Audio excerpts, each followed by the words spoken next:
Hello chess lovers and welcome to the second round of the FIDE Candidates of the 2020.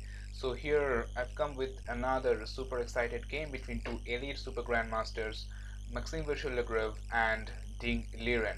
So if you're new to my channel, please subscribe it and press the bell icon in order not to miss my future uploads. So without further ado, let's begin. Here Maxime Virtual opened up with e4, e5 by black, knight to f3, knight to c6, bishop to b4. So we have the real Lopez on the board. a6, the Morphy's attack, bishop to a4, knight to f6, castles, bishop to e7, rook to e1. So all these are standard stuffs, which is very commonly played in the real Lopez opening. We have b5 by black, bishop to b3, castles by black. So here we have h3, bishop to b7, d3, d6, a3. Although I would like to tell you guys that here a4 was another alternative, but in our game we have a3, queen to d7, knight to c3, rook f to d, rook f to e8, bishop to d2, and knight to d8. Probably here Ding wants to play his knight to the e6 square and then to the d4 square. So both the players have developed their pieces and they're ready to take a fight. But here we have knight to d5. So knight captures on d5, e captures on d5, and now we have c5. Although I will have to tell you guys that queen to f5 or c6 were other alternatives, but okay, in our game we have c5. And now if it will be a blunder if white capture this pawn. For example, here if white plays d captures on c5, then after queen captures on c5, here black has got an amazing attack on the white's king side, and this knight cannot move. And while black's knight is ready to jump to the e6 square and then to the d4 square in order to pressurize this knight. So all in all, it will be advantageous for black.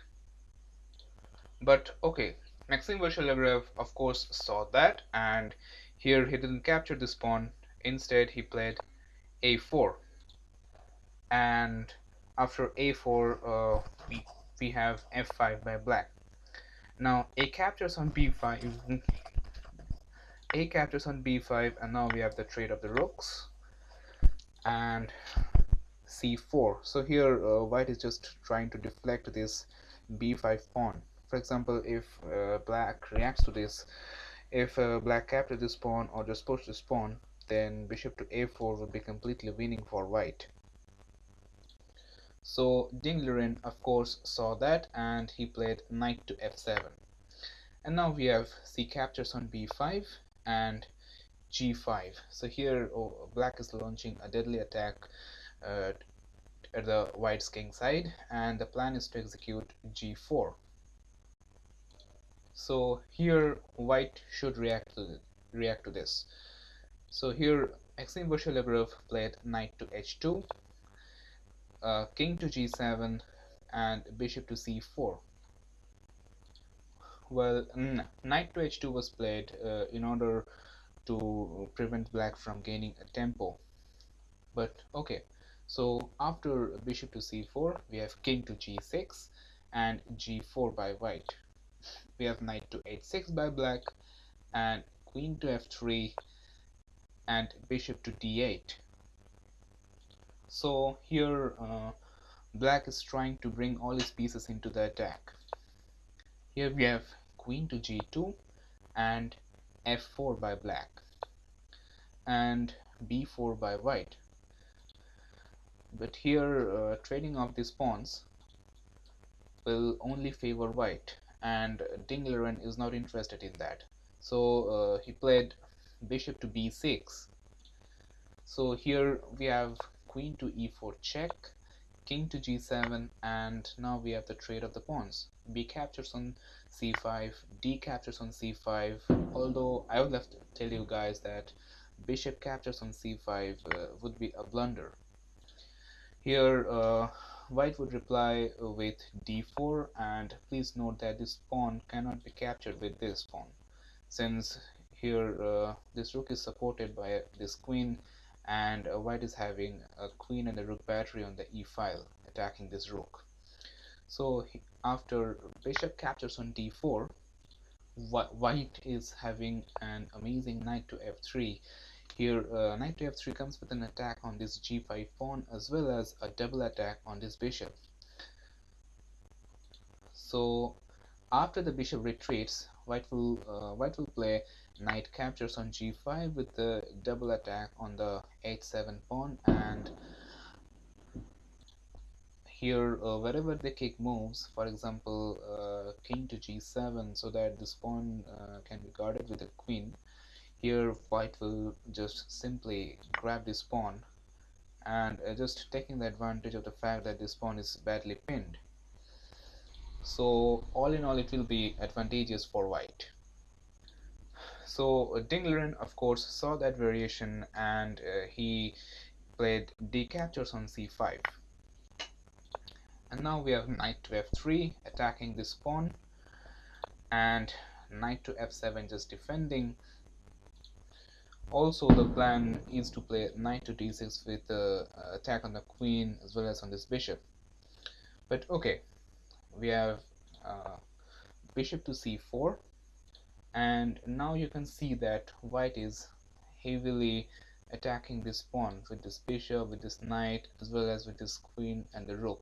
So here black should react to it, and this pawn is so important that if it drops anyway, white would be completely advantageous. So here black should react to it, and DING LIREN played bishop to c7, just defending the pawn, and now b6. Here white wants to divert this bishop from this diagonal so that he could capture this pawn and create some nasty discoveries. But anyway, we have bishop to b8 and queen to f5 by white. And here MVL is asking for a trade of the queens, and we have it, guys. We have the trade of the queens on the board. So after g captures on f5, we have king to f6 just attacking this pawn, and knight to d2, and rook to d8 by black. So we have d6 by white, rook captures on d6. So this comes with an attack on this b6 pawn, and here white played rook to b1, just defending this pawn, and a knight to d7, which is totally a blunder. So in this position, b7 is the main threat, and the best move here is bishop to c6, by which black can try to maintain his resistance. But in our game we have a completely blunder move, that is knight to d8, after which black's position collapses completely. So here we have b7 by white, and bishop captures on b7 by black. And now, as we have reached the critical position of this game, I would like you to pause this video and find out an amazing move which white played in this position, after which DING LIREN resigned the game. So I will give you a couple of seconds. So are you ready? In here, please note that this rook is attacking this bishop, and which is defended by this knight. So Maxime Vachier-Lagrave played bishop to a5, and after this DING LIREN resigned the game. Here he resigned because in this position black is definitely losing a piece. This bishop is attacking this knight, which is supporting this bishop, and this bishop is also pinned. So whatever black plays here, black is definitely going to lose a piece. So there's no point in continuing this game. So I think you have enjoyed this video. The other results of this tournament are Fabiano Caruana defeated Krill Alexenko, Jan Nepomniachtchi drew with Alexander Grishuk, Wang Hao also drew with Anish Giri, and Maxim Vachier-Lagrave defeated Ding Liren. So please subscribe my channel if you love this video, and thank you for watching.